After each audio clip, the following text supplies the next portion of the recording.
The hiss of the steam engine was a monstrous sigh in the vast, aching silence of the plains. When the train shuddered to a halt, its iron wheels grinding against the track, it seemed less an arrival and more a surrender to the immense, sun-bleached emptiness. A door clanked open, and from the carriage stepped Clara.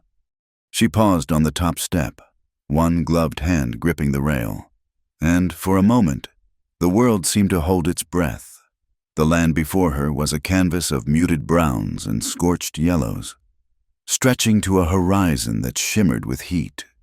The wind, a constant, restless presence, immediately went to work on her, plucking at the fine fabric of her deep blue traveling dress and tasting the fragile line of her jaw with its dusty tongue.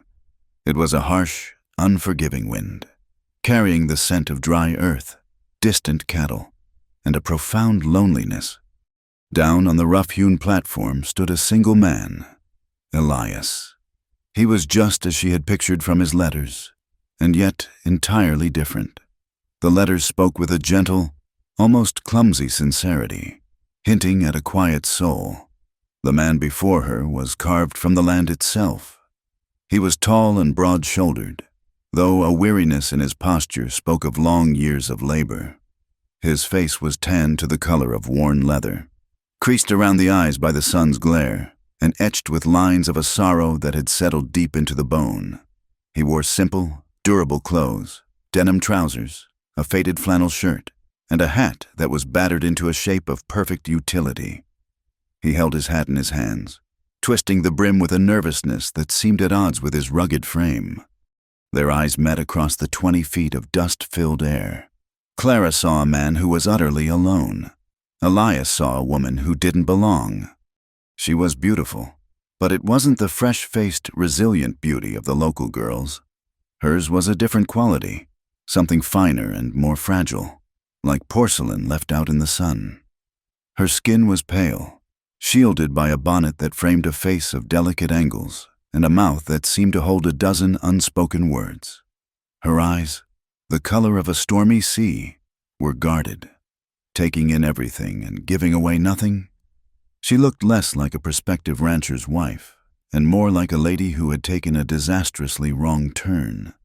Clara descended the steps, her movements graceful and measured, her small leather boots making soft sounds on the wood.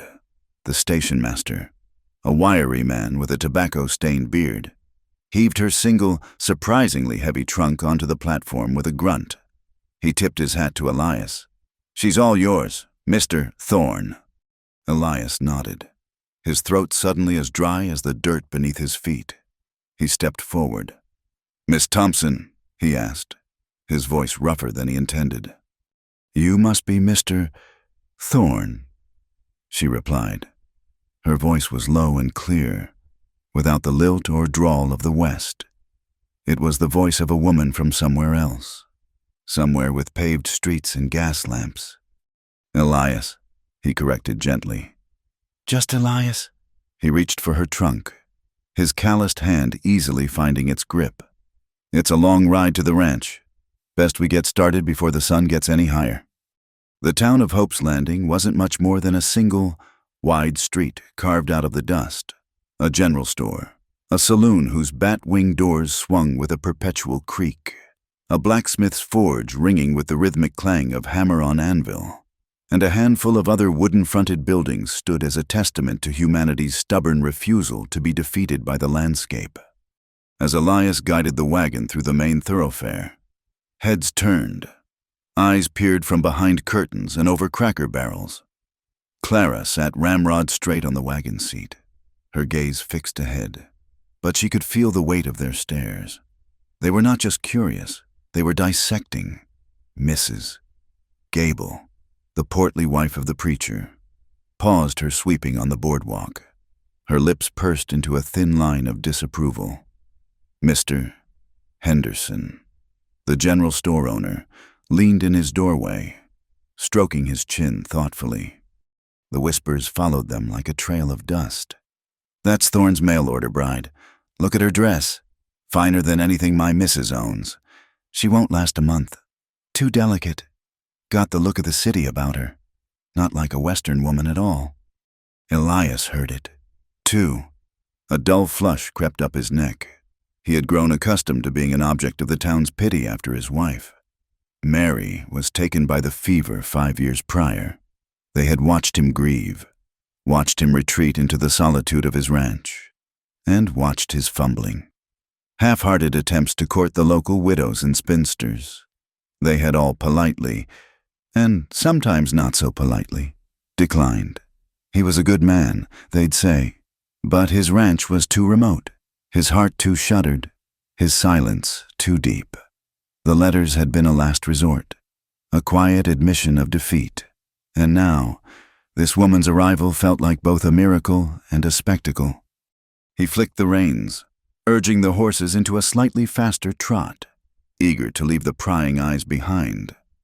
The ranch was another 30 minutes out, nestled in a shallow valley that offered some protection from the relentless wind. The house was a simple, sturdy structure of hewn logs, chinked with clay. A large barn stood nearby, along with a chicken coop and a well-tended vegetable patch that had been Mary's pride. It was a place of work, not comfort, clean, orderly, but profoundly empty. "This is it," Elias said, pulling the wagon to a stop. The words hung in the air, plain and inadequate. Clara looked at the cabin, at the vast, empty sky above it, at the endless rolling plains that surrounded it on all sides. There was a raw, untamed beauty to it, a terrible and magnificent freedom. This was the edge of the world, a place where a person could disappear, where a past could be buried under layers of dust and silence. It was the last, desperate hope for a soul that had been wounded in the gilded cages of the city. She turned to Elias, a small, tentative smile touching her lips for the first time. "It's quiet." Elias felt something in his chest unclench. "That it is," he agreed. "Sometimes too quiet." The days that followed fell into a gentle, hard-working rhythm. Clara, to Elias's quiet surprise, was not afraid of work. She was clumsy at first, her soft hands unaccustomed to the rough labor of a farm. She burned the biscuits, her attempts at kneading dough resulting in a stiff, unyielding lump. She regarded the chickens with a mixture of fear and fascination, and she held a hoe as if it were a foreign weapon. But she learned. She watched Elias with a fierce, quiet intensity. Mimicking his movements, she rose with the sun, her fine dress replaced by a simple calico frock she had packed, and worked until her shoulders ached and her hands were raw. She learned to mend his shirts with the neat, tiny stitches, to churn butter, to collect eggs without flinching, and to draw water from the well. She never complained about the heat, the dust, or the blisters that formed on her palms. Elias found himself watching her constantly. He was captivated by the small things, the way she would gently sweep the porch clean each morning, the quiet grace with which she set the table for their simple meals, the soft way she spoke to the horses. She was always polite, always considerate, her please and thank you like notes of music in the gruff silence of his home. He felt a sense of profound, undeserved luck. His letters had been honest but bleak. He had described his life, his loss, his solitude. He had offered little more than a strong back and a roof over a woman's head. He couldn't fathom why someone like her, with her refined speech, her elegant bearing, and a sadness in her eyes that hinted at a deep and complex history, would choose a simple, unlettered man like him. One like her, choosing a shallow fellow like me. He'd mutter to his horse in the barn, shaking his head in disbelief. For Clara, the physical hardship was a balm. The ache in her muscles at the end of the day was a clean pain, an honest exhaustion that pushed away the memories that haunted her sleep. Here, the world was reduced to essentials: sun, earth, water, work. The vast, open spaces felt less like a prison and more like a sanctuary. The land was barren. Yes, the sun merciless and the wind a constant thief of moisture and warmth. But it was also honest. It didn't pretend to be anything other than what it was: It was a place where the past had no purchase, where a person was judged not by where they came from, but by the strength of their hands and the resilience of their spirit. She was careful, however, to keep a wall around herself. When Elias would ask an innocent question, his curiosity a gentle probing, she would deflect. "You read so well," he remarked one evening, watching her scan the pages of an old almanac. "Did your father teach you?" A flicker of something, fear, pain, crossed her face before she could mask it. "I was fortunate to have a tutor for a time," she said vaguely, turning the page and changing the subject. "It says here we might have rain by the end of the week." He didn't press. He sensed the boundary, the invisible line she had drawn around her past, and he respected it. But it was there, a silent, unknown quantity between them. On the third night, a chill had descended with the sunset. Elias built a small fire in the stone hearth, and its warm light danced across the log walls, casting flickering shadows. They sat at the small wooden table, the remains of their supper between them. The silence was comfortable, but charged. They were a man and a woman living under the same roof, bound by a promise made in letters. Yet they were still strangers, circling each other's solitude. Elias cleared his throat, his gaze fixed on the fire. "Clara," he began, his voice low, "I know this. This arrangement is unusual, and I know the folks in town have their opinions." He paused, choosing his words with care. "I don't expect you to be like Mary. I don't expect you to be anyone but yourself." He finally turned to look at her, his eyes honest and direct in the firelight. "My letters said I was looking for a wife, and I am, but I'm not looking for a saint. And I don't need a pious woman who attends church every Sunday just for show. I've had enough of appearances to last a lifetime." He leaned forward slightly, his calloused hands resting on the table. "I just need the truth, whatever it is, your truth." Clara's heart hammered against her ribs. The air in the small cabin suddenly felt thick, suffocating. His words were a key, offered to a lock she had spent years sealing shut. He was offering her the one thing she craved and feared in equal measure: acceptance. But the truth she held was a venomous, ugly thing. It was a story of gaslights and grease paint, of sordid back rooms and the hollow laughter of drunken men.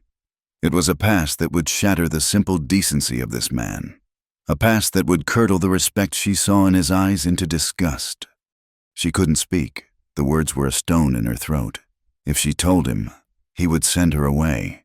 He would have to. No good man would keep a woman like her.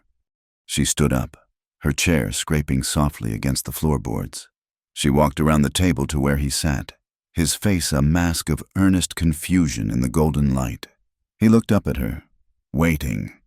Slowly, she leaned down, her hand, hesitant and trembling slightly, came up to cup his rough, sun-weathered cheek. Then she pressed her lips to his. It was not a kiss of passion, nor even of promise. It was a kiss of profound gratitude and desperate pleading. It was soft, brief, and tasted of salt. A tear she hadn't realized had fallen. She pulled back, her stormy eyes searching his. He saw the fear in them, the silent cry for time, for mercy. She said nothing. She didn't have to. The silence was her answer, for now. She turned and retreated to the small cot on the far side of the room that served as her bed, leaving Elias alone by the dying fire. The ghost of her kiss on his lips and the weight of her unspoken secrets settling between them like the coming of a long, cold night. The summer bled into autumn, painting the distant hills in hues of rust and gold. The relentless heat softened into a gentle warmth, and the days settled into a rhythm as steady and comforting as a heartbeat, for Clara and Elias. These first months were a quiet courtship conducted not with words, but with shared labor. They lived like newlyweds who had skipped the feverish passion and settled directly into the deep, companionable silence of a long-married couple. Life on the ranch was a litany of tasks that began before dawn and ended long after dusk.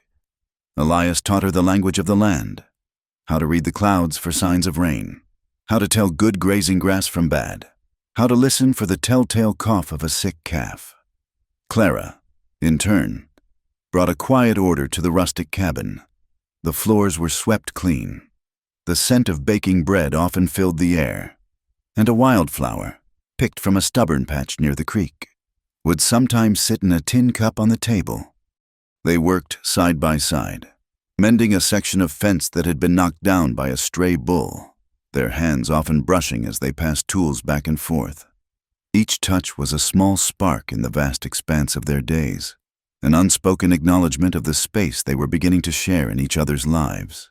In the evenings, they would sit on the porch, watching the sky blaze with the colors of sunset. They rarely spoke, but in the stillness, a bond was being forged, stronger than any vow. Elias would see the tension slowly leave her shoulders, the guarded look in her eyes soften as she watched a hawk circle high above. He was falling in love not with the mysterious woman from the letters, but with the resilient, hard-working woman who sat beside him. For Clara, the ranch was a novitiate. Each callus that formed on her hands was a penance, each drop of sweat a purification. The life was brutally hard, but it was honest. Here, there were no masks, no grease paint, no false smiles. There was only the sun, the soil, and the quiet, decent man who treated her with a respect she had never known. She found herself memorizing the shape of his hands, the sound of his low chuckle when a calf kicked up its heels, the way the setting sun caught the silver threads in his hair. A fragile hope began to bloom in the barren soil of her heart. But the past was a ghost that walked with her. Sometimes, in the middle of the day, a memory would surface, sharp and unwelcome. The jangling, out-of-tune notes of a saloon piano would echo in her ears as she gathered eggs. The memory of a man's drunken, booming laugh would make her flinch as she drew water from the well. At night, she dreamed of gaslights and the suffocating scent of stale whiskey and cheap perfume. She would wake with a gasp, her heart pounding, the phantom feel of a rough hand on her arm, the chilling memory of her master's voice, cold and cruel, punishing her for refusing the demands of a private client in one of the upstairs rooms. In those moments, she would look across the dark cabin at Elias's sleeping form, and the truth would feel like a shard of glass in her throat. How could she ever tell him what she had been, what had been done to her? The goodness in him would surely recoil from her filth.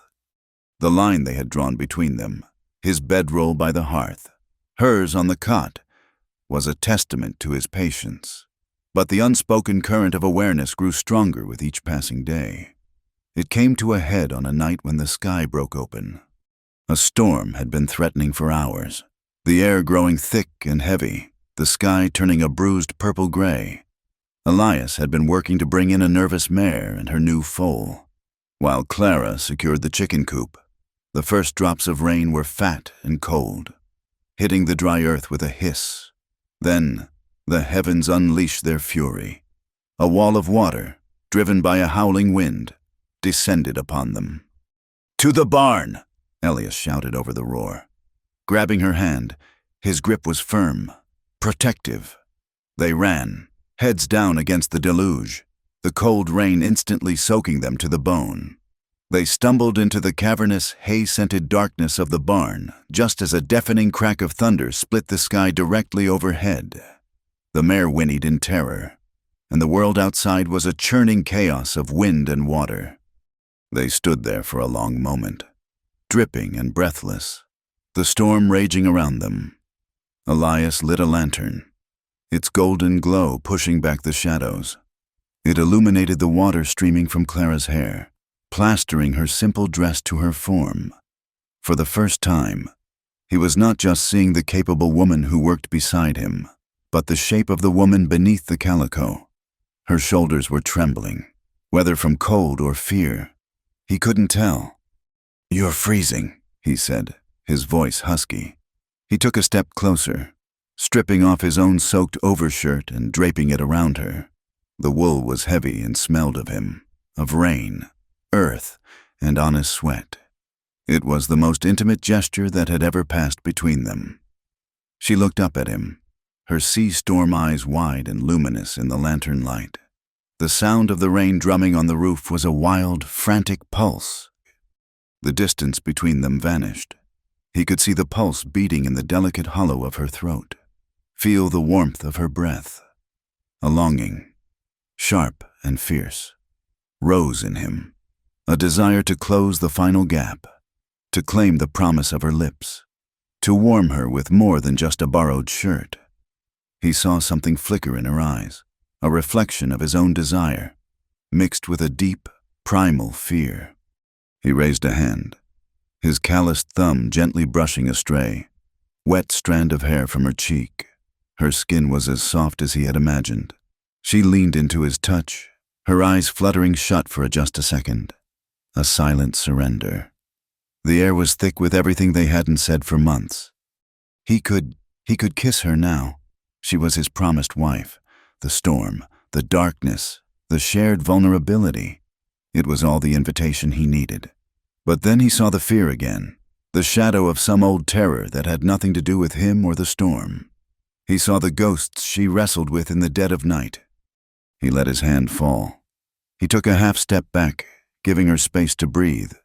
The tension in her shoulders eased, replaced by a look of bewildered gratitude. "Clara," he said, his voice low and steady amidst the storm's fury. "You make me want to be a better man every day." He looked at her, his gaze unwavering and full of a profound respect. "But if you need time, I'll wait. I'll wait as long as it takes." Tears welled in Clara's eyes, mingling with the raindrops on her cheeks. In her world, desire had always been a thing to be taken, a debt to be collected. It had never been a question of her wants, her needs, her time. This man, this simple, solitary cowboy, was offering her a gift she didn't know how to receive, the gift of choice. She couldn't speak, she could only nod, a wave of emotion so powerful it stole her breath. He had not taken what he wanted. Instead, he had given her everything she needed. The peace born of that night lasted for 3 weeks. It was a fragile, beautiful thing. Then, Clara had to ride into Hope's Landing for supplies. Elias was branding a few new head of cattle and couldn't leave the ranch. She went alone, feeling a newfound sense of confidence. She was no longer just the mysterious mail-order bride. She was Elias Thorne's woman, a resident of this small, dusty corner of the world. She was in Henderson's general store, debating between 2 spools of thread, when she felt a pair of eyes on her. It was a different kind of stare from the usual curious glances of the townspeople. This was a look of assessment, of recognition, a gaze that stripped away the simple calico dress and saw something else beneath. She slowly turned, leaning against the far counter, next to a barrel of pickles, was a man she had prayed she would never see again. He was dressed in city clothes that were too fine for this town, a dark waistcoat, a bowler hat, and polished boots. He was slim and pale, with cold, intelligent eyes, and a thin, cruel smile that was already forming as he looked at her. His name was Silas Croft. He wasn't a lawman, but he worked for men who were a law unto themselves, a tracker of assets that had gone missing. Human assets. Her blood ran cold. The sounds of the store, Mr. Henderson weighing out beans, 2 ranchers discussing the price of beef, faded into a dull roar. Croft pushed himself off the counter and sauntered toward her, his steps silent and predatory. He stopped a few feet away, tipping his hat with a mocking flourish. "Well, I'll be," he said, his voice a low, smooth purr that turned her stomach. "I wondered where our little songbird had flown off to, a long way from the gilded cage of deadwood. Aren't you Clarabelle?" The name. He said the name. It struck her with the force of a physical blow, a brand seared onto her soul. Clarabelle, the girl with the painted smile and the hollow eyes who danced for coins and dodged the groping hands of rich, powerful men. The girl who belonged to another man, body and soul. "You're mistaken," she whispered, her voice barely audible. Her package of salt and flour slipped from her nerveless fingers, bursting on the floorboards in a white cloud. Croft chuckled, a dry, unpleasant sound. "Oh, I don't think so. I'd never forget a face that earned my employer so much money. He's been very disappointed by your sudden departure. Considers it a breach of contract." Clara didn't wait to hear more. She turned and fled, leaving her supplies, her dignity, and the last vestiges of her fragile peace scattered on the floor. She untied her horse with fumbling, frantic hands and galloped out of town, not daring to look back. She arrived back at the ranch in a cloud of dust and terror, her horse lathered and heaving. Elias met her in the yard, his face etched with alarm. "Clara, what is it? What's wrong?" "We have to leave," she gasped, sliding from the saddle into his arms, trembling uncontrollably. "Elias, please, we have to go now." "Go? Go where? What happened?" The truth was a hot coal in her mouth, but the lie came easier, a desperate scramble for survival. "There's a man," she stammered, clinging to the front of his shirt. "In town, I saw him. He followed me from the east. He's a dangerous man, from my past." It was a half-truth, wrapped in a lie. Elias held her, his expression hardening. He scanned the horizon, his hand instinctively going to the pistol holstered at his hip. "Who is he? What does he want?" "I can't explain," she sobbed, burying her face in his chest. "Please, Elias, don't ask questions. Just take me away from here. Somewhere they'll never find us. Please." He held her for a long moment, feeling the frantic terror that radiated from her. His mind raced. Her story didn't feel right. It was too vague, too sudden. If someone was following her, why show himself now, in the middle of town? But her fear was devastatingly real. He had never seen her like this.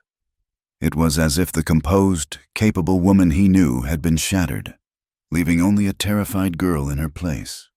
He looked down at the top of her head, his heart torn between a rising suspicion and an overwhelming urge to protect her. He had told her he wanted her truth, but he could see that right now. The truth was a monster that was devouring her from the inside out. "All right," he said, his voice a low rumble. "All right. Clara, don't you worry." He tilted her chin up, forcing her to meet his gaze. "We'll pack what we need. We'll leave at first light." She sagged against him in relief. But as he held her, looking out over the plains that had become their home, a shadow of doubt crossed Elias Thorne's face. He was agreeing to run, but he didn't know what they were running from. And for the first time, he wondered if the greatest danger wasn't the man in town, but the secrets his wife refused to tell. The night was a vast, star-pricked blanket of black velvet, but inside the cabin, the darkness was thick and suffocating. Elias had not pushed her for more answers, and his silence was a heavier burden than any accusation. They had moved through the evening chores like ghosts, the space between them humming with her unspoken terror and his wounded confusion. He lay in his bedroll by the hearth, but Clara knew he wasn't sleeping. She could feel his wakefulness, a steady, patient presence in the dark. She waited until the moon was high, until the rhythmic breathing of the house had settled into its deepest cadence. Rising from her cot as silently as a shadow, she gathered the small bundle she had prepared, a little bread, a canteen of water, and the few dollars she had saved, tucked into a small pouch. Her boots were in her hand. To stay was to destroy him. His goodness was a clean, bright flame, and her past was the deluge that would extinguish it. To love him, she reasoned with the twisted logic of a hunted animal, was to leave him. The floorboards betrayed her. A single, mournful creak split the silence. "Clara." His voice came from the darkness, not angry, but filled with an unbearable sorrow. She froze, her hand on the door latch. "Don't," he said, and the rustle of his blankets told her he was sitting up. A match scraped, and the warm, unsteady light of a lantern filled the small room, pinning her in its glow. He looked at her, standing there like a cornered fawn, her bundle clutched to her chest. The question was in his eyes, stark and pleading. "I have to go, Elias," she whispered, her voice breaking. "It's for the best." "For whose best?" He stood up, his tall frame seeming to fill the entire cabin. He wasn't blocking her path, but his presence was a wall of sheer, heartbroken force. "You think running is the answer? Running from a man in town or running from me?" "I'm saving you," she insisted, tears beginning to trace hot paths down her cheeks. "You don't understand. You are a good man. You deserve a good wife, a decent life." He took a step closer, his face a mask of anguish in the lantern light. "I told you I don't need a saint. I need the truth." His voice dropped to a raw, desperate plea that tore at the foundations of her resolve. "Clara, I am begging you. Whatever it is, it can't be worse than this silence. It can't be worse than you stealing away from me in the night like a thief. Talk to me." It was the plea that broke her. Not a demand, not an ultimatum, but a raw appeal from a man who was offering her his trust. Even as she was about to betray it, the strength went out of her legs.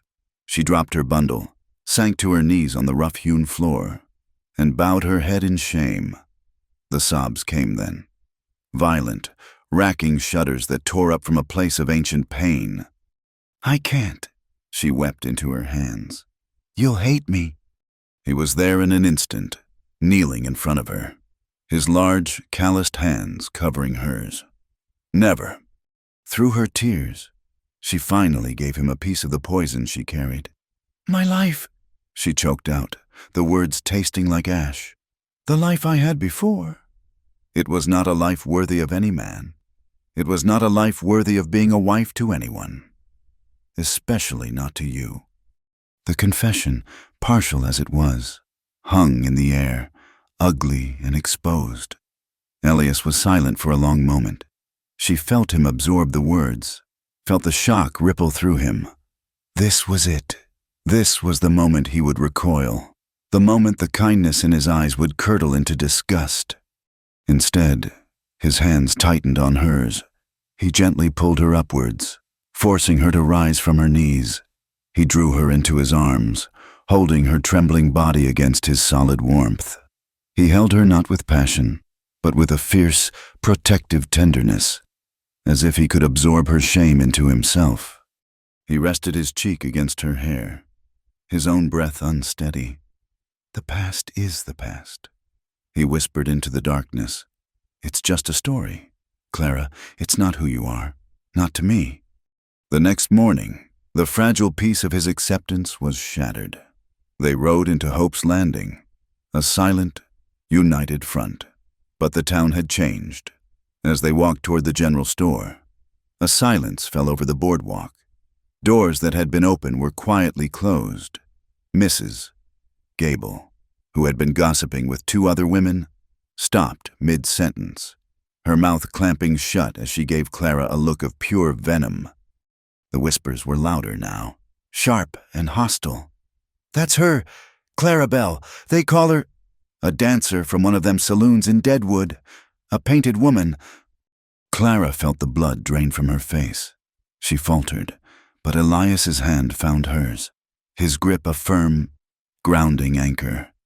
He kept his eyes straight ahead, his jaw set like granite. It was then they saw him. Silas Croft was lounging in front of the saloon, a smug, satisfied smirk on his face. He was holding court with a small group of loafers, his voice carrying clearly across the street. Paid a fortune for her. The man did," Croft was saying, loud enough for everyone to hear. "Prettiest thing in the territories. Danced on the tables and entertained the high rollers. A real songbird. That one. Amazing what a simple dress and a bit of dust can hide, isn't it?" Before Elias could stop himself, a low, guttural roar escaped his throat. He dropped Clara's hand and crossed the street in 3 long, furious strides. The quiet, solitary rancher was gone, replaced by a man consumed by a white-hot rage. "You leave my wife's name out of your filthy mouth," Elias growled. Croft just laughed. "Your wife?" he sneered. You paid for used goods. Farmer. I wonder if she showed you any of the tricks she learned in the Nightingale's room." Elias's fist connected with Croft's jaw with a sickening crunch. The fight was short, brutal, and artless. Elias was fueled by a righteous fury, landing blows with the force of a man trying to beat back a tide of filth. Croft, though slighter, was a creature of back alleys and dirty fighting. He drove a knee into Elias's gut, and for a moment, it seemed he might gain the upper hand. But Elias surged back, tackling him to the ground, his hands closing around Croft's throat. "Sheriff! Get the sheriff!" someone yelled. Sheriff Brody, a world-weary man with a drooping mustache, arrived and pulled Elias off the gasping, bloodied Croft. "That's enough, Thorne," he said, his voice grim. "You know the rules. No brawling in the street." Elias, his knuckles raw and his breathing ragged, was hauled away to the town's small, one-room jail. The crowd stared at Clara, their eyes a mixture of scorn and morbid curiosity. She was the cause of it all, the whore who had brought trouble to their quiet town and turned a good man into a street brawler. "Mrs." Gable's voice cut through the murmuring, loud and shrill. "How dare a filthy thing like that wear the guise of a bride?" For a moment, Clara wanted to dissolve, to let the dust of the street swallow her whole. But then she saw Elias's face as the sheriff led him away. Not angry, not regretful, but worried. Worried for her. Something inside her solidified. She had spent her whole life running, hiding, and being silent. No more. She lifted her chin, pushed through the parting crowd, and walked directly to the sheriff's office. She stopped on the step, turning to face the whole town.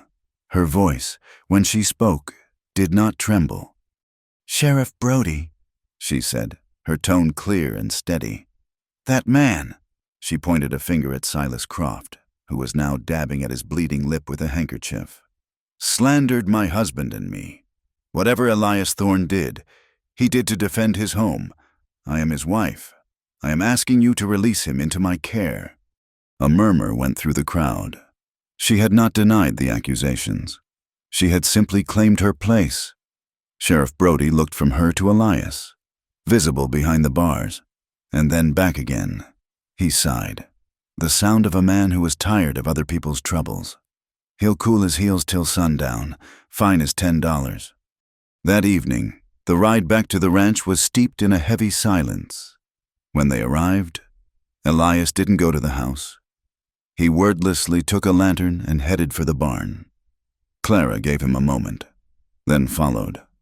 She found him in the deep, hay-scented quiet, sitting on an overturned bucket, his head in his hands.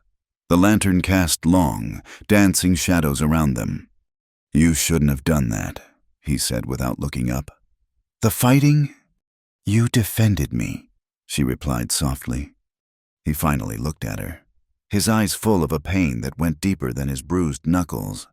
"I can't defend you if I don't know what I'm fighting against. Clara, I can't fight ghosts." He looked at her, his gaze steady and searching. "I need the whole truth, not the pieces, not the parts you think I can handle, all of it. I'm not asking as your husband. I'm asking as the man who loves you."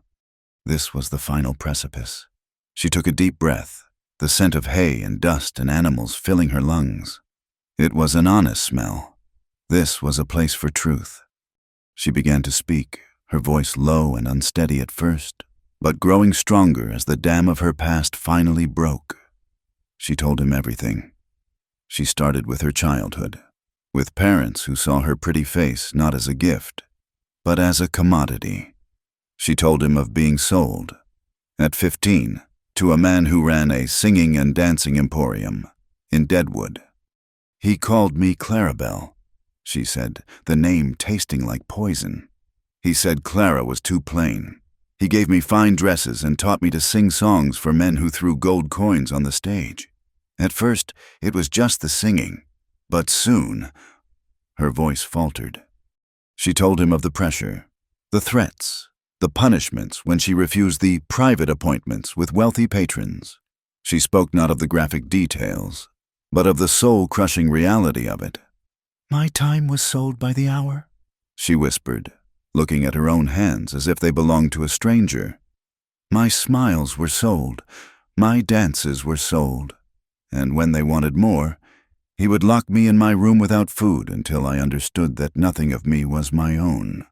I was made to entertain men in ways that broke something inside of me, something I'm not sure will ever heal." She told him of her attempts to run away. The first time, she was caught within a day and beaten for her trouble. The second time, she made it to another town, only to be found by men like Croft, trackers who were paid to return valuable property. Elias sat motionless, his face carved in shadow. Listening, he didn't flinch, didn't recoil. He just watched her, his eyes dark with a terrible, empathetic pain as she unburdened her soul. "I finally escaped 3 months ago," she finished, her voice a raw whisper. "I stole away in the night with nothing but the clothes on my back and a few dollars. I saw an advertisement in a newspaper, a man in a place called Hope's Landing, looking for a wife. It seemed like the end of the earth, a place where I could be someone else, where I could be clean again." The story was finished. The barn was utterly silent, save for the soft sound of her weeping. She stood before him, completely exposed, all her ugliest secrets laid bare. He rose slowly from the bucket and came to her. He didn't speak, he simply opened his arms, and she fell into them, crying as if her heart would break. He held her, his own tears falling silently into her hair, his body shaking with the force of his own emotions, rage at the men who had hurt her, and a love so deep and powerful it felt like it could mend the broken pieces of her soul. They stood like that for a long time, two solitary figures clinging to each other in the lantern-lit darkness. Finally, he held her at arm's length, his hands on her shoulders, and looked down into her tear-streaked face. "No one is born to be sullied," he said, his voice thick with emotion but as steady as the bedrock beneath their feet. "The world does that to people. It's a dirty, cruel place." He cupped her face in his hands, his thumbs gently wiping away her tears. "But that is not you. That is what was done to you, the person you are now.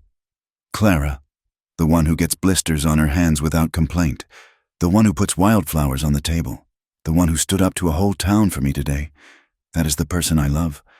The truth, once spoken, did not set them free. It bound them together and cast them out. In the days that followed the fight and the confession, Elias and Clara became an island in a sea of silent hostility. Hope's Landing, which had once offered the promise of a new beginning, now turned its back on them. When they rode into town for necessities, a chill preceded them. Conversations on the boardwalk would cease. The laughter in the saloon would die to a murmur. Mr. Henderson at the general store no longer offered a friendly word about the weather. He weighed their flour and counted their coins with a brisk, cold efficiency, his eyes never quite meeting theirs. Old neighbors, men Elias had shared a bottle with during winter storms, now found a sudden, intense interest in a far-off patch of sky when he rode past their property line. They were pariahs, their existence a moral stain on the town's simple, unforgiving code. The isolation meant to break them, forged them instead. It stripped away the world, leaving them with only each other. Their small cabin became the entire universe, their shared glances a language no one else could understand. They worked harder than ever, moving with a synchronized purpose. Their silence no longer a space of uncertainty, but a sanctuary of profound communion. In the furnace of the town's contempt, their bond was being tempered into something unbreakable. One evening, as they sat on the porch watching the prairie swallow the sun, Elias turned to her. His face, illuminated by the fiery sky, was resolute. "I won't let them do this," he said, his voice a low, determined rumble. "I won't let your past, or their ignorance, dictate our future, this ranch, this life. It's ours, and I mean for you to be my wife. Not just in name, not just by a promise in a letter, my wife, in the eyes of God and whatever's left of this damned town." Clara's breath caught. "Elias, they'll never accept it. The preacher won't even speak to us." "Then the sheriff can be our witness," he countered, his hand closing over hers. "I am not ashamed of you, Clara. I am proud of you, and I want the world to know you are Mrs. Elias Thorne." He squeezed her hand. "We'll be married this week, on Saturday." It was not a question. It was a declaration, an act of defiance aimed at the heart of the town's judgment. Clara looked at him, at the unwavering strength in his eyes, and felt a wave of love so fierce it almost brought her to her knees. He was not just standing by her. He was building a fortress around her with his own good name. The preparations were simple and deeply personal. There would be no guests to invite, no feast to prepare. There was only the matter of the ceremony and what she would wear. 2 nights before the wedding, Elias went to a large, dust-covered cedar chest that had sat unopened at the foot of his bed since Mary's passing. He lifted the lid, releasing the faint, sweet scent of dried lavender and thyme. He pulled out a simple dress of white, unadorned cotton, yellowed slightly with age. It was Mary's wedding dress. "It was her mother's before her," Elias said, his voice thick with memory. He held it out to Clara.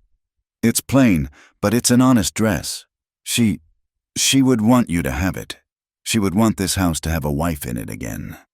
Clara stared at the dress, her heart twisting with a complex mix of emotions. To wear the dress of the good, simple woman she had replaced, a woman untouched by the filth of the world, felt like a sacrilege. "Elias, I can't," she whispered. "I am not worthy to wear it." "You are worthy of more than you know," he said gently. "Take it, make it yours."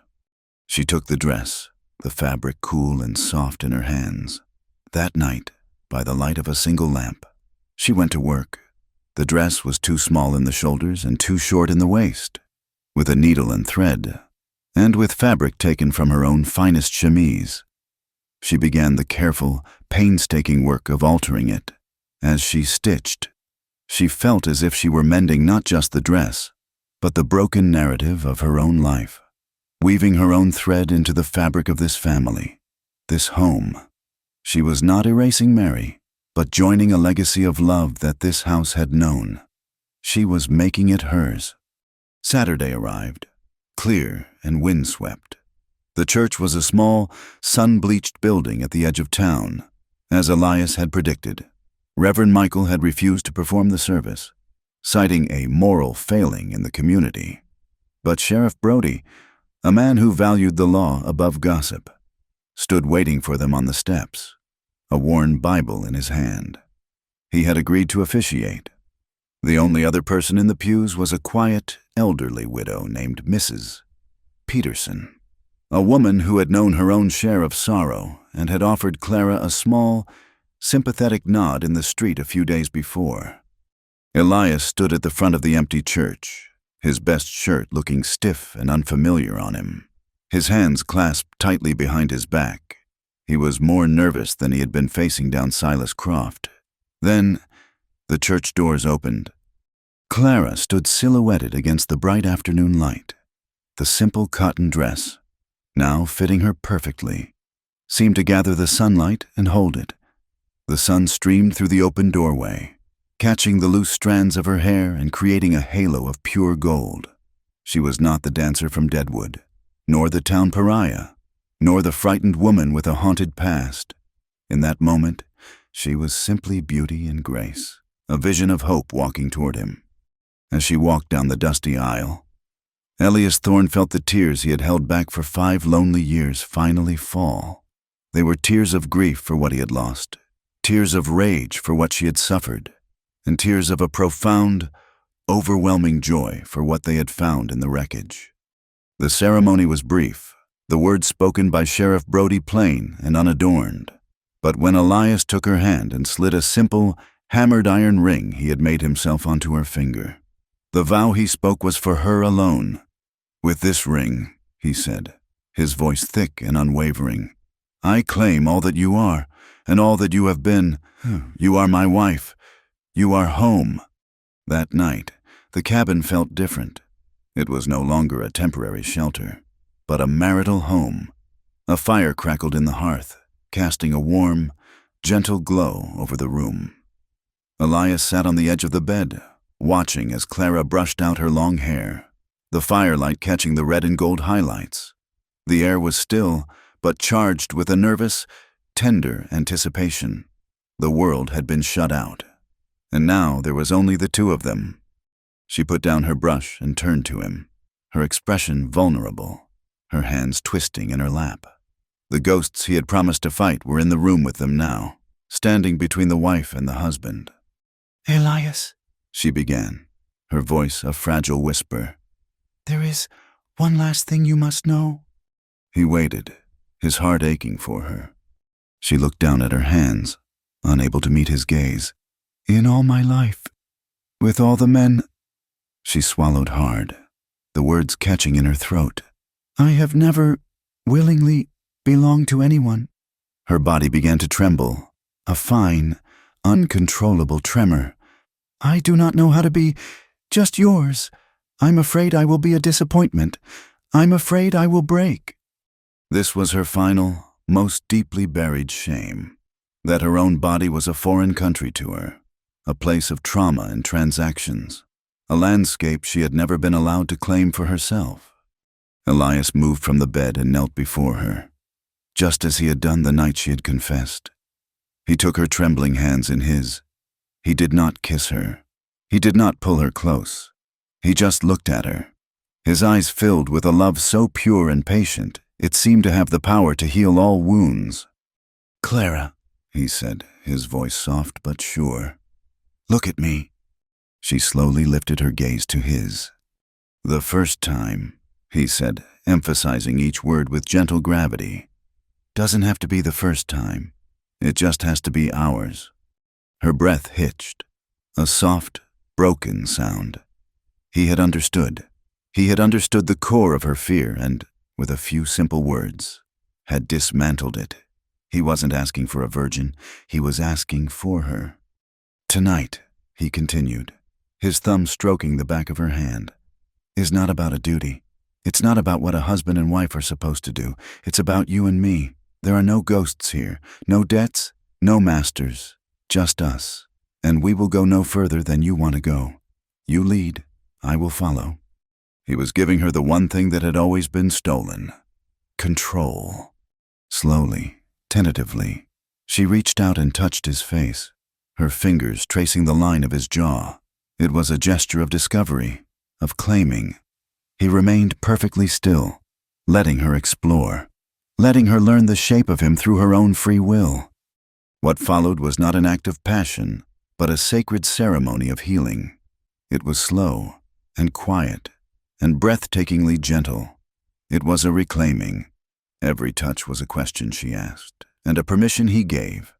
Every kiss was a rewriting of a history of revulsion, turning it into a language of tenderness. He was utterly patient, his body a testament to his restraint, his sacrifice of his own deep longing for the sake of her peace. In his arms, she learned that intimacy was not an invasion, but a shelter. It was not a taking, but a mutual surrender. For the first time, her body was not a stage, not a commodity, not a prison, but a vessel of her own spirit, freely and lovingly given. It was an act of profound liberation, of a soul and a body finally, blessedly, becoming one. And in the quiet aftermath, lying safe in her husband's embrace with the fire dying to embers, Clara wept, but for the first time in her life, her tears were not of sorrow, but of a cleansing, healing, and absolute release. For a month, their world was bounded by the fences of the ranch, and within those borders, they found a peace so profound it felt sacred. The town and its judgment faded into a distant murmur. Their life was a quiet melody composed of the creak of the porch swing at dusk, the shared warmth of their bed in the pre-dawn chill, and the easy silence of two people who understood each other without words.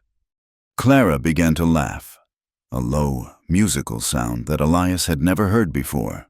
The ghosts in her eyes retreated, replaced by the clear, calm light of a woman who was finally, truly home. It was a fragile, beautiful happiness, and like all such things in a harsh land, it was not destined to last. They came on a Tuesday afternoon, when the sun was high and hot, a smart, black buggy, entirely out of place on the dusty track leading to the ranch, pulled up near the house. Silas Croft was at the reins, a triumphant smirk playing on his lips. Beside him sat a man in a tailored city suit, with a leather satchel on his lap and the cold, passionless eyes of a vulture. Elias saw them from the barn and met them in the yard, his hand resting warily on the axe he'd been using to split wood. Clara appeared in the doorway of the cabin, a dishcloth in her hand, the color draining from her face. "Thorne," Croft said, his tone dripping with mock civility as he remained seated in the buggy. "No need for hostilities. This is a simple business matter. Allow me to introduce Mr. Sterling, a legal counsel from Denver." The lawyer, Sterling, stepped down from the buggy, brushing dust from his trousers with a flick of his wrist. "Mr. Thorne," he began, his voice as dry as old paper. "We are here on behalf of my client, Mr. Jedediah Kane of Deadwood. It concerns an employee of his who absconded from a legally binding contract of service, a young woman who now calls herself Clara Thorne, but was formerly known as Clarabelle." He opened his satchel and produced a sheaf of papers with a flourish. "This contract stipulates that in exchange for Mr. Kane's considerable investment in her training, lodging, and protection, the individual known as Clarabelle was to provide services as an entertainer at his establishment for a period of 5 years. She left after 2, thereby breaking the contract and incurring a substantial debt." Elias stared at the papers, then at the 2 men, a low growl building in his chest. "Get off my land." Sterling raised an eyebrow, unfazed. "The options are simple, Mrs. Thorne can either return to Deadwood to fulfill the remainder of her contractual obligations, or you can reimburse Mr. Kane for his losses. The amount, including the fee for her retrieval, comes to $500. $500. It was an impossible sum, more than the ranch would make in 2 years. They were not asking for money. They were putting a price on his wife. The rage that had been simmering in Elias since the day of the fight now exploded. He dropped the axe and launched himself toward the buggy, his hands reaching for Croft's throat. "I'll kill you!" he roared, his vision turning red. "I'll kill you both!" Croft scrambled to the far side of the seat, fumbling for a pistol, but it was Clara who stopped him. She ran from the porch, grabbing Elias's arm with both hands, her entire body a shield between her husband and the men. "No, Elias, not like this!" she cried, her voice ringing with a desperate clarity. "This is what they want. Don't you see? Violence is their language. We can't win that way." Elias struggled against her hold, his body trembling with a fury so potent it threatened to consume him. She pressed her face against his back, her voice dropping to a fierce whisper only he could hear. "We will not run from them, and you will not hang for them. We will face them, in the town, with the law." Slowly, the tension went out of him. He looked from Clara's pleading face to the smug lawyer and the sneering tracker. She was right. This was a different kind of fight, one that couldn't be won with fists. He turned to Sterling, his voice now dangerously calm. "You want a hearing? You'll have it. We'll be in town tomorrow. Now, get off my property before I forget my wife is a better person than I am." The news of the hearing spread through Hope's Landing like a prairie fire. The town, which had been united in its shunning of the Thornes, was now fractured. The issue was no longer just about a woman's sordid past. It was about the law. One faction, led vocally by the preacher's wife, Mrs. Gable, rallied around the principle of law and order. A contract was a contract. They argued in the general store and over their fences. To ignore it was to invite chaos.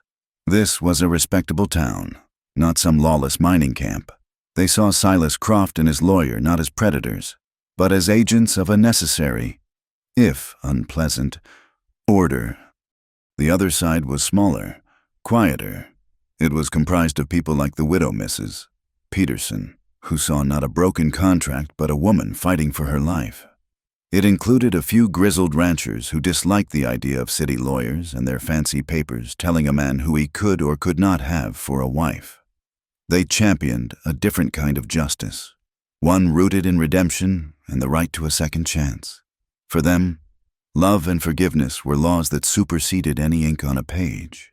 The town was a powder keg of opinion, and the thorns were the spark. The hearing was held in the town hall, a large, drafty room that served as a courtroom when the circuit judge passed through. It was packed to the rafters, the air thick with the scent of sweat, dust, and righteous curiosity. Judge Miller, a stern, sober man who valued the letter of the law above all else, presided.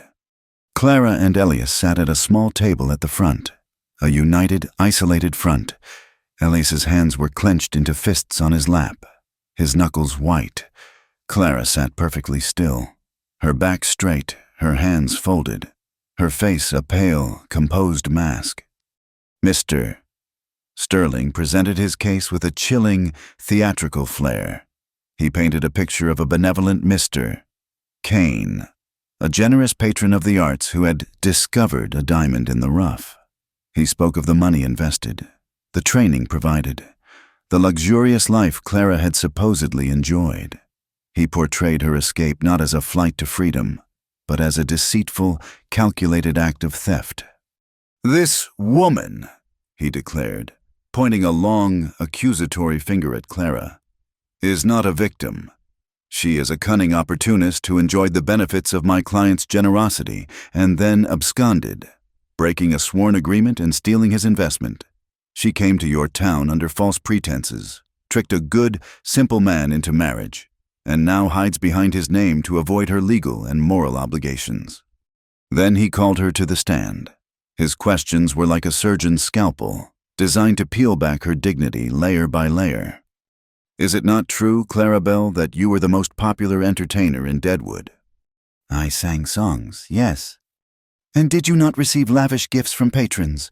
Jewelry, fine clothes?" "They were given to Mr. Kane. They were his property." "And did these patrons not, on occasion, request your private company?" The room held its breath. Elias made a move to stand, but Clara shot him a look, a silent command to stay seated. "I was an entertainer," she said, her voice low but steady. "An entertainer who broke her contract," Sterling thundered. "A contract you signed of your own free will." "I signed it because the alternative was to starve," she replied, her voice gaining strength. Sterling sneered and then called his star witness. "I call Mr. Jedediah Kane to the stand." A portly, older man with a gold watch chain stretched across his ample vest swaggered to the front of the room. He spoke of Clara as if she were a prized mare he had purchased and trained. "I invested a small fortune in that girl," Kane said, addressing the judge as an equal. "Bought her from her folks. I did a pittance. I gave her a stage, gave her a name, dressed her in silk. Men came from 3 territories to see my Clarabelle sing. She was my finest asset. And she ran off, like an ungrateful thief." He turned his gaze on Clara, his eyes filled with the arrogance of a man who believed he owned her very soul. "She owes me. The law says she owes me." Elias could not bear it, to see these men speak of his wife, the woman who had healed him with her quiet strength, as nothing more than a piece of property. A financial entry in a ledger was a torment worse than any physical pain. He could feel the rage building again, a hot, useless poison. He was helpless. But Clara was not. As Jedediah Kane stepped down, she rose from her chair. She did not look at the judge or the lawyer. She looked out at the faces of the townspeople, the men and women who had whispered about her, judged her, and condemned her. She held her head high, and when she spoke, her voice filled the silent room, clear and resonant as a bell. "Mr. Sterling is right," she began. and a gasp went through the crowd. "I did sign a contract. Mr. Kane is right. He did buy me. They speak of me as an asset, an investment, a thing that was purchased." She took a step forward, away from the table, standing alone in the center of the room. "They have brought the law here to put a price on my soul. They say I owe a debt." She paused, her gaze sweeping across the room, meeting the eyes of Mrs. Gable, of Mr. Henderson, of the sheriff. "They are correct. I do owe a debt, but it is not to them." Her voice rose, filled with a power no one in that room had ever heard from her before. "My debt is to the person I was forced to be, to the girl whose choices were stolen from her. The only way to pay that debt is with freedom. So if the law of men says a person can be bought and sold, then let us settle this with the logic of the marketplace." She turned to face Jedediah Kane, her eyes blazing with a fire that made the wealthy man take an involuntary step back. "If I was once sold," she declared, her voice ringing with defiance, "then I will sell myself again to be free." A stunned, absolute silence fell over the courtroom. She had taken their filthy, commercial terms and forged them into a sword. She wasn't confessing. She was challenging the very foundation of their claim. Judge Miller cleared his throat, his expression unreadable. He looked at the contract, at the smirking lawyer, and at the proud, defiant woman standing before him. He was a man of the law, and the law, for all its flaws, had its limits. Mr. Sterling," the judge said, his voice a low gravel. "This document, while cleverly worded, describes a state of indentured servitude. The 13th Amendment to the Constitution of the United States made such arrangements illegal. Furthermore, there is no legal framework in this territory for the forced return of an individual to fulfill a labor contract of this nature. It is a matter for a civil suit, to be filed in Denver. Should your client wish to pursue a financial claim, though I suspect he would find little success." He banged his gavel, the sound echoing the finality of his decision. "There is no legal basis to compel Mrs. Thorne to do anything. She is a free woman, and the wife of a citizen of this town. This hearing is concluded." It was a victory. They had won. But as Clara and Elias walked out of the town hall, they did not feel victorious. They walked, hand in hand, through a crowd that parted for them in silence. Some looked away in shame. Others stared with hardened judgment. They had won their case in the eyes of the law, but in the court of public opinion, her name, her honor, and her past had been irrevocably shredded for all to see. The legal victory was a brittle thing, and it shattered into 1,000 pieces the moment they returned to the silence of the ranch. In the aftermath of the trial, Clara did not weep. She did not rage. She simply withdrew. The woman who had stood tall and defiant in the face of the entire town now moved like a phantom through her own home. The light in her eyes, which had begun to burn so brightly, was extinguished, leaving behind the old, familiar ashes of shame. She had won her freedom in the eyes of the law, but in doing so, her deepest wounds had been flayed open for public spectacle. Every whisper, every sneer, every look of pious disgust she had seen in that courtroom had been a fresh lash on her soul. They had not been able to chain her body, so they had laid claim to her spirit instead, leaving it in tatters. She stopped leaving the house. For days, she existed in a haze of quiet, listless despair. She would sit by the window for hours, staring out at the endless plains without seeing them. She performed her household chores with a mechanical precision, her movements devoid of their former grace. The laughter was gone. The tentative smiles were gone. In their place was a hollow, aching stillness that frightened Elias more than any outburst of tears. He watched her, his heart a leaden weight in his chest. He knew this was a grief he could not fix, a wound he could not mend with his clumsy, calloused hands. To press her, to offer empty words of comfort, would only drive her further away. So he gave her the only thing he could, his steady, silent presence. He rose before dawn, did the work of 2 men, and returned in the evening to find her exactly as he had left her. He would place a plate of food before her, which she would barely touch, and sit with her in the thickening twilight, the silence between them a chasm. He was a patient man, but he was watching the woman he loved disappear before his very eyes. The breaking point came on a night a week later, when a cold, relentless rain began to fall, turning the world outside into a churning sea of mud and darkness. The sound of it drumming on the roof was a mournful, endless percussion. Elias, too restless to sit still, had gone out to the barn to mend a broken harness, needing the simple, honest work to quiet the turmoil in his own mind. Inside the cabin, Clara listened to the rain and felt as if it were falling inside her own soul, washing away the last of her resolve. The trial had proven what she had always known to be true. She was a blight, a contamination. She had brought shame and violence to the one good man she had ever known, turning his peaceful life into a public disgrace. Her love for him was a selfish, destructive thing, and the only true act of love she had left to give was to set him free. She pulled on a heavy cloak and stepped out into the storm. The wind tore at her, and the cold rain plastered her hair to her face, but she barely felt it. She moved with a somnambulistic certainty, her feet finding the familiar path to the barn. This was their sanctuary, the place where he had seen the worst of her and had not turned away. It was the only place she could say what needed to be said. The barn was warm and filled with the familiar, comforting smells of hay and animals. A single lantern cast a pool of golden light, illuminating Elias as he sat on a stool, his head bent over his work, his strong hands methodically pulling a waxed thread through thick leather. He looked up as she entered, his face etched with worry. "Clara, you shouldn't be out in this." She didn't answer. She just walked toward him, her wet cloak dripping onto the hay-strewn floor, and stopped in the circle of light. She looked at him, her eyes vast and dark with a pain that made his heart clench. "Let me go, Elias," she said, her voice a raw, broken whisper that was nearly lost in the sound of the storm.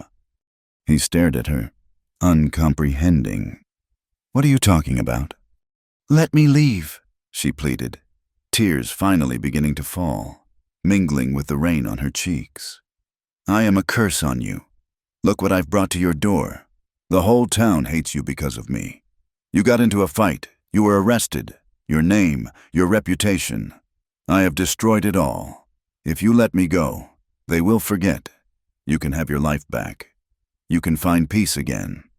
He stood up slowly, letting the harness fall to the floor. He looked at her, at this beautiful, shattered woman who believed her only worth lay in her own erasure. He saw her plea not as a betrayal, but as a final, desperate act of love, and it broke his heart.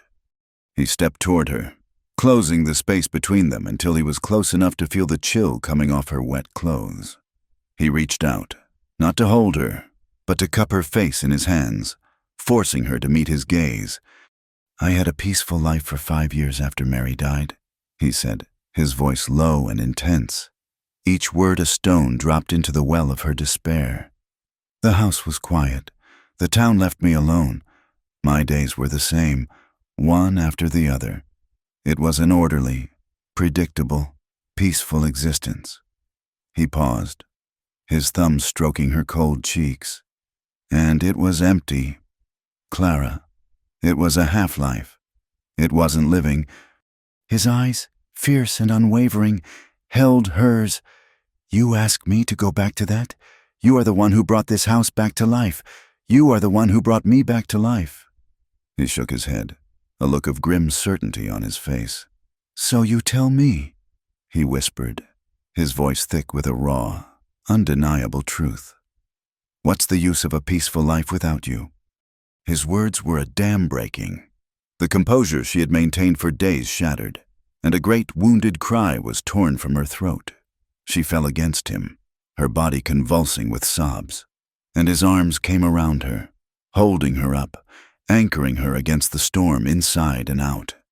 This was not the gentle comfort of before. This was something else, a desperate primal clinging of two people pushed to the absolute edge. He held her with a fierceness that mirrored the howling wind, his hands tangled in her wet hair, his mouth finding hers. The kiss was not tender. It was raw and desperate and full of a pain so deep it tasted like salt and rain. It was a kiss that said, "You are not leaving. I will not let you go." They moved together, a single entity of grief and ferocious love, stumbling toward a pile of clean hay in a dark corner of the barn. There, in their sanctuary, they came together not with the gentle reverence of their wedding night, but with a wild, cathartic desperation. It was as if they were trying to physically forge their two wounded souls into one, to create a bond so strong that no amount of shame or judgment from the outside world could ever break it. It was fierce. It was painful, steeped in the agony of what they had endured and the terror of almost losing each other. Every touch was a battle cry, every kiss a defiant staking of a claim. This was not about pleasure. It was about survival. It was an act of purification, a frantic, passionate attempt to burn away the stains of the courtroom, to sear away the memory of Jedediah Cain's words and the town's contemptuous stares with the clean, white-hot fire of their own love. In the midst of the tempest, as she clung to him, his body a solid living anchor in the chaos of her mind, she felt something shift. She was not Clarabelle, the sullied property. She was not Mrs. Thorne, the town pariah. She was Clara, a woman loved, a woman fighting, a woman who was here, now, in the arms of her husband, and as he moved within her, a whisper escaped her lips, a truth spoken from the deepest part of her being. "You make me feel alive." The storm passed. The next morning dawned clear and cool, the world scrubbed clean by the rain.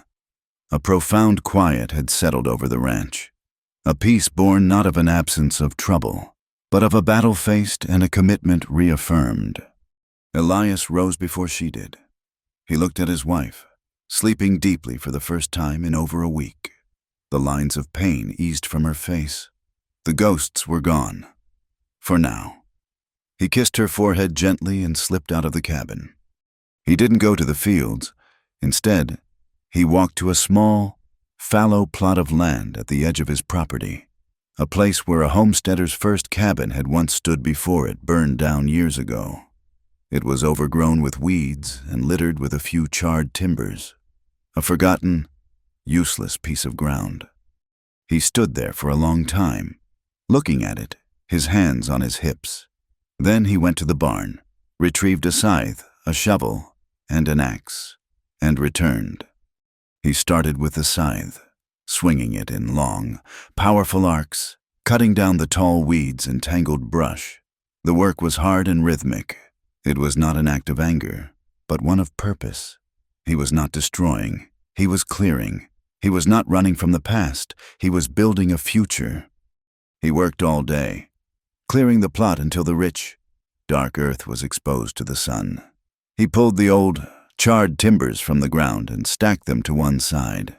He was preparing a foundation.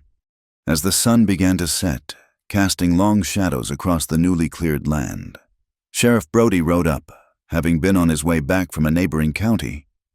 He reined in his horse, looking at the solitary figure of Elias working with a relentless, quiet determination. "Thorne," the sheriff called out. His curiosity piqued. "What in tarnation are you building out here?" Elias stopped, leaning on his shovel, and wiped the sweat from his brow. He looked at the cleared earth, and then at the distant town. A small, sure smile touched his lips for the first time in days. "A schoolhouse," he said, his voice clear and strong in the evening air. "For the children in these parts who don't have a place, the orphans, the outcasts." The sheriff was taken aback. "A school?" "That's right," Elias said. He plunged the shovel into the earth, marking the first corner of the foundation. "I'm going to call it the Clara School, so that everyone in this valley knows that something good and hopeful was built from her name." The fire of their reunion burned bright. But the world outside their small sanctuary was cruel and indifferent. The rain that had washed them clean was a false promise. It did not return. The spring gave way to a summer of relentless, brutal heat. The sky became a vast, metallic bowl, empty of clouds, reflecting a sun that was not a source of life, but a merciless eye. Drought settled over the plains like a biblical plague. The creek that cut through their property dwindled to a muddy trickle and then vanished altogether, leaving a cracked, serpentine scar on the land. The grass turned from green to gold, then from gold to a brittle, lifeless brown. The earth itself seemed to sigh, cracking open in 1,000 tiny fissures, releasing the fine, choking dust that coated everything, their clothes, their food, their lungs. For Elias, it was a slow, agonizing siege. He had been born to this land. He understood its rhythms, its harshness. But this was different. This was a silent, suffocating death. He worked from before dawn until long after dusk, his body a taut line of exhaustion, hauling brackish water from the nearly dry well for the cattle. But it was never enough. One by one, the cattle began to fall. They would find them in the mornings, their bodies gaunt, their tongues swollen, their empty eyes staring up at the brazen sky that had condemned them. Each loss was a fresh wound to Elias's soul. This ranch was his life's work, the legacy of his father. He was watching it wither and die, and he was powerless to stop it. The desperation settled into the lines of his face, a permanent shadow of grief and exhaustion. Clara watched him, her heart aching with a helplessness that mirrored his own. She worked beside him, her own body lean and hard from the ceaseless labor. But she knew it was a losing battle.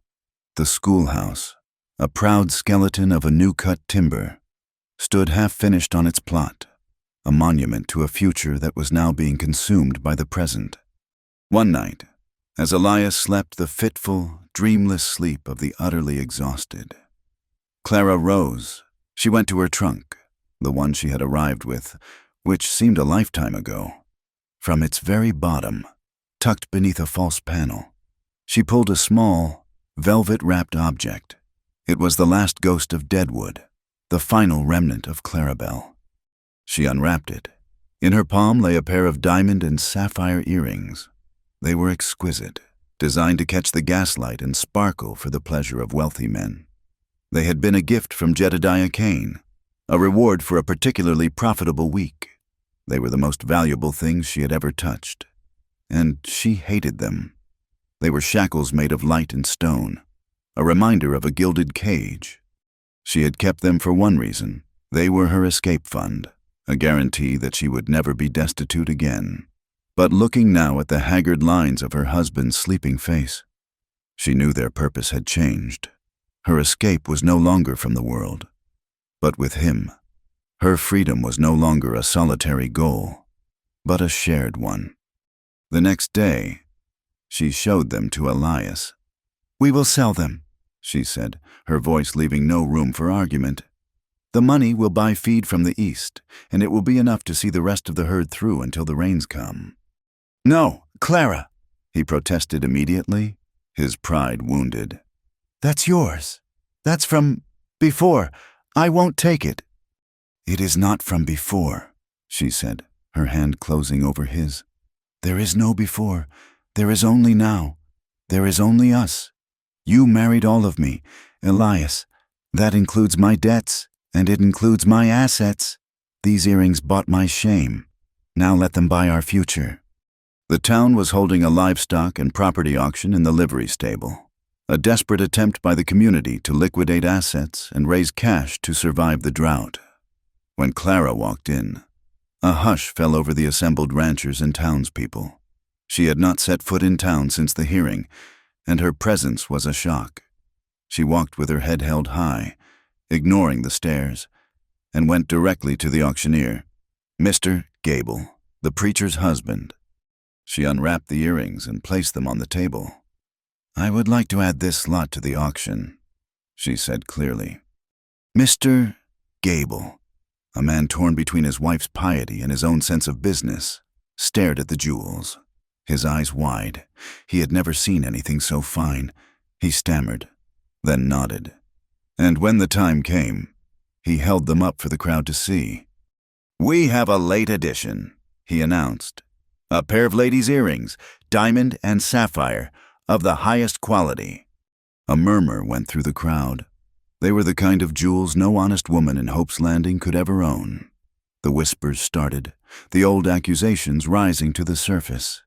But then they looked at Clara, standing alone, her simple dress covered in a fine layer of dust from her ranch. And they looked at Elias, who had just entered and now stood at the back of the crowd, his face a mask of weary pride and profound love for his wife. They understood. In that moment, they saw not the painted woman from the stories, but a wife making the ultimate sacrifice for her husband, for their home. They saw a woman selling the last, glittering piece of a painful past to buy a simple future on the unforgiving plains. The bidding was brisk, driven by a wealthy rancher from another county. As the price climbed higher and higher, the whispers died, replaced by a stunned, grudging respect. When the final gavel fell on a sum that was more than enough, a strange silence held the room. As Clara walked forward to collect the payment, men who had openly sneered at her now averted their gaze, their heads subtly bowed. They had judged her for how she had earned her money in the past. They could not now fault her for how she was spending it. The money saved the ranch. The rains, when they finally came in the late autumn, were a blessing. And with the crisis averted, work on the schoolhouse resumed. It was a small, humble building of one room, but to Clara, it was a cathedral. It opened in the spring, and its students were a collection of the forgotten. There were 2 orphan boys whose parents had perished in a blizzard. There were the 3 children of a Mexican ranch hand, whose mixed heritage made them outcasts, and, to the surprise of the town, there were girls. Clara insisted that every child deserved to read and write, regardless of who their parents were or whether they were a boy or a girl. She discovered a passion and a talent she never knew she had. She was patient and kind, and she taught them not just their letters and numbers, but something more.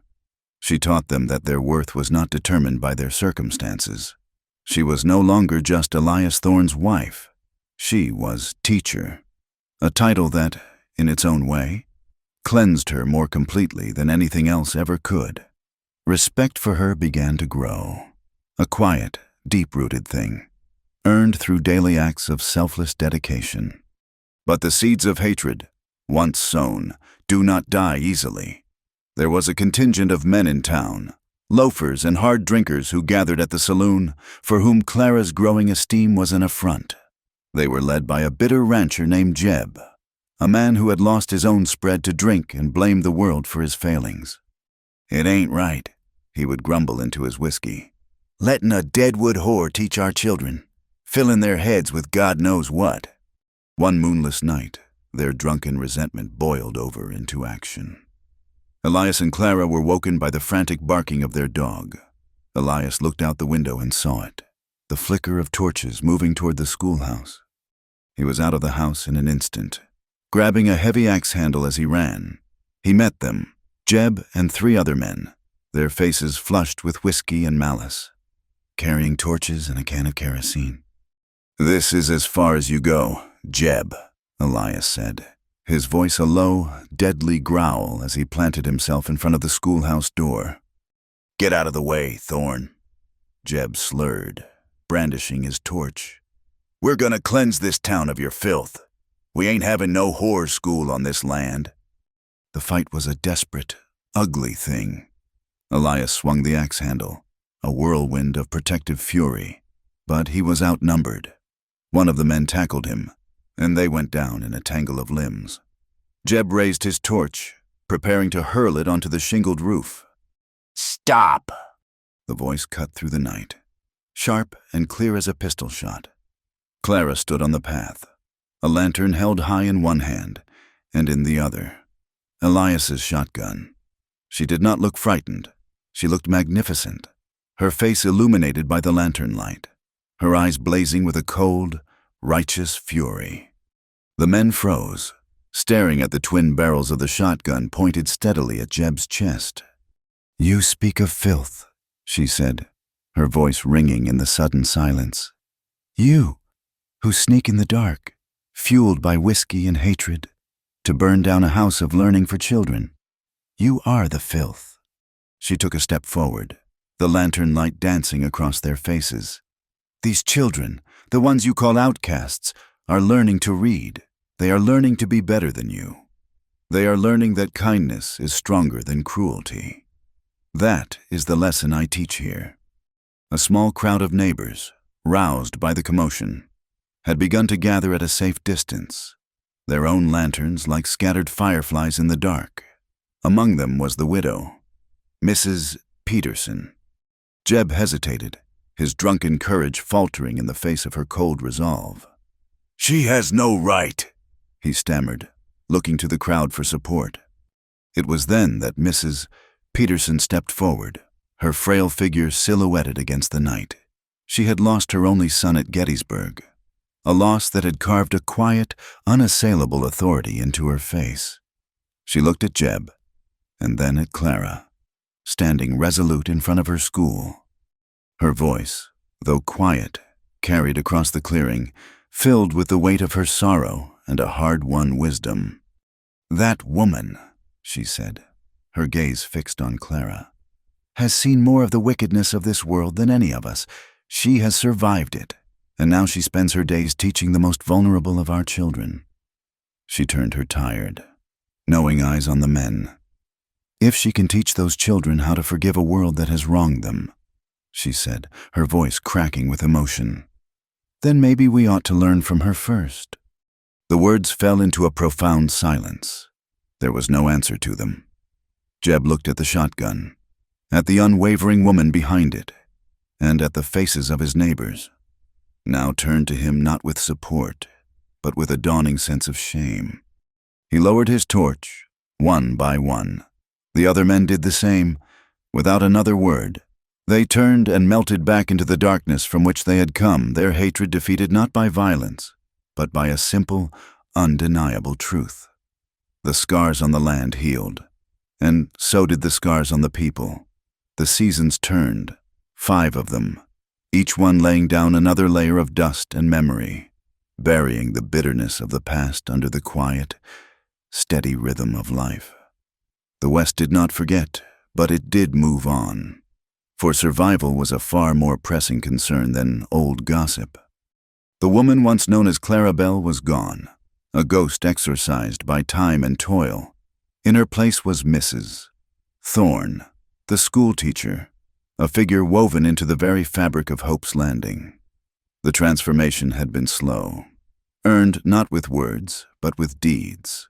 It had been earned in the patient way she taught a slow-learning boy his letters, in the ferocity with which she defended a mixed-race child from a bully, and in the quiet dignity with which she carried herself day after day.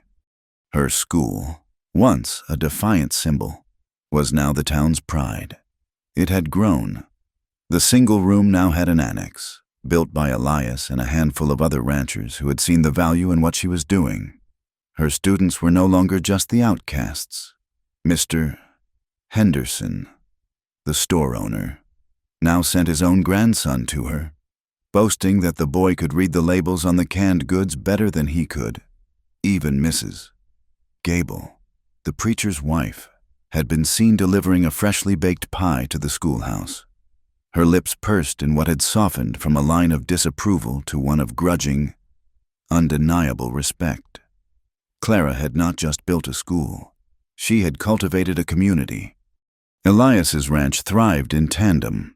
The herd, replenished by the sale of the earrings, grew strong. He acquired the adjacent plot of land from a family that had given up and gone back east. His name, once sullied by his association with a fallen woman, was now synonymous with integrity and quiet strength. He was a man who had stood by his wife against the entire world, and in doing so, had earned a deeper respect than he had ever known before. He was prosperous. But the quiet pride he took in his burgeoning cattle herd paled in comparison to the pride he felt when he heard the sound of children's laughter drifting from the schoolhouse on the wind. Their home was not quiet, the silence of their early days. Once a space of healing and discovery had been replaced by the chaotic, beautiful noise of a family. They had never been blessed with children of their own, a quiet sorrow they bore together. But their house was not childless. Their family had come to them the same way they had come to each other, from the world's forgotten corners. There were three. Samuel was the first. He was 10, the orphaned son of a prospector, found half-starved and feral in the hills. He was a serious, watchful boy, with eyes that had seen too much. But under Clara's patient tutelage, the hardness in him was softening, revealing a sharp, inquisitive mind. Then came Leah, a fiery 8-year-old girl whose Mexican mother had died and whose white father had simply ridden away. The town hadn't known what to do with the fierce little girl with the black-as-night hair and a temper to match.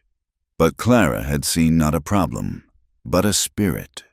She had taken her in, and the girl's fire, once directed at the world, was now channeled into a passionate love for books and a fierce loyalty to her new family.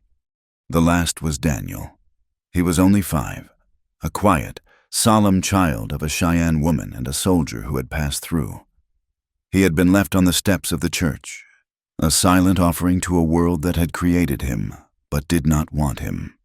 In Elias and Clara's home, his silence was not seen as a deficit, but as a language.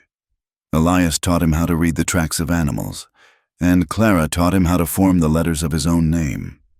He was the quiet soul of their unconventional family. They were the Thorn children. In any other place, they would have been half-breeds, orphans, objects of pity or scorn. In the small world carved out by Clara and Elias, they were simply son and daughter, brother and sister. They were loved. One late afternoon, as the sun began its slow descent, painting the vast sky in strokes of apricot and rose, Elias leaned against a fence post, watching his family. The day's work was done. A sense of deep, bone-weary peace settled over him. In the yard in front of the schoolhouse, Clara was playing a game with the children, her laughter carrying on the soft evening breeze. Leah was chasing Daniel in a circle, their shrieks of joy a pure, perfect music. Samuel sat on the steps, a book in his lap, but he was watching the scene, a rare, genuine smile on his face. Elias watched them, and a lifetime of emotion welled up inside him. He thought of the man he had been 5 years ago, a hollow shell of a man, rattling around in an empty house, his heart a barren plot of land.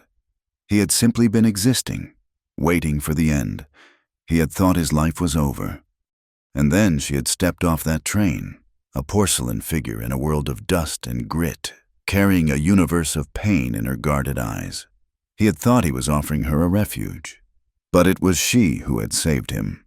She had taken the desolate landscape of his heart and planted a garden. She had filled the silence of his house with life. He looked at her now, her face animated with joy, the evening sun catching in her hair like a halo.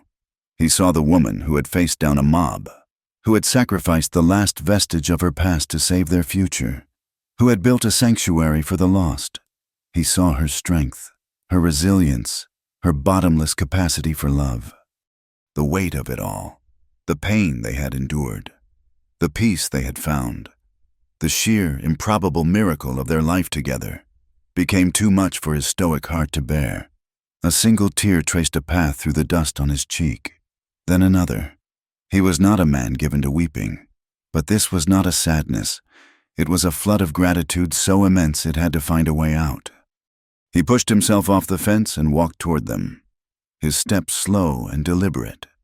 Clara saw him coming and smiled, a smile that was his alone. The children ran to him, Daniel wrapping his small arms around his leg. He lifted the boy into his arms, his gaze never leaving his wife's face. "It's time to get inside," she said softly, her smile turning questioning as she saw the sheen of tears in his eyes. Are you all right, Elias?" He nodded, his throat thick. He set Daniel down and stepped closer to her, reaching out to cup her face in his hands. Just as he had done so many times before, he looked at her, really looked at her, seeing every line, every memory, every triumph in the beautiful landscape of her face. "You once told me," he began, his voice a raw, unsteady whisper, "in the barn, that you were sullied, that you weren't worthy." He swallowed, his own tears now falling freely. "You said you were dirty, Clara, but you are the purest, cleanest thing I have ever known in my life." Her breath hitched, and her own eyes filled with tears. She leaned into his touch, her hand coming up to cover his. She saw in his face the reflection of their entire journey. The fear, the shame, the fight, the healing. She saw the quiet cowboy who had offered her not judgment, but truth, and in doing so, had given her back her own soul. "I lied about my past, Elias," she whispered, her voice full of a love that was as vast and steadfast as the prairie around them. "But I never, not for one single moment, lied about my love for you." He closed his eyes, the simple, profound truth of her words settling over him like a benediction. He leaned in and kissed her, a kiss that held no desperation, no pain, only a deep, abiding peace. It was a kiss that tasted of home. Later, after the children were asleep, they walked out into the tall grass, hand in hand, the moon a silver sliver in the star-dusted sky. The wind whispered through the prairie, carrying the scent of dry earth and distant rain. The land stretched out around them, immense and silent, its horizon a stark, clean line between heaven and earth. It was a hard land, a land that had demanded everything from them, that had tested them with fire and drought and the cruelty of men. It was an arid, unforgiving place, but under the soft moonlight, it was achingly, breathtakingly beautiful. It was here, in the heart of the vast, lonely wilderness, that two wounded hearts had finally, truly, found their way home. Thank you so much for listening to our story. We'd love to know where in the world you're tuning in from, so please drop a comment below and let us know. If you enjoyed this journey, please consider subscribing to our channel, From Wild West, and share your thoughts with our community.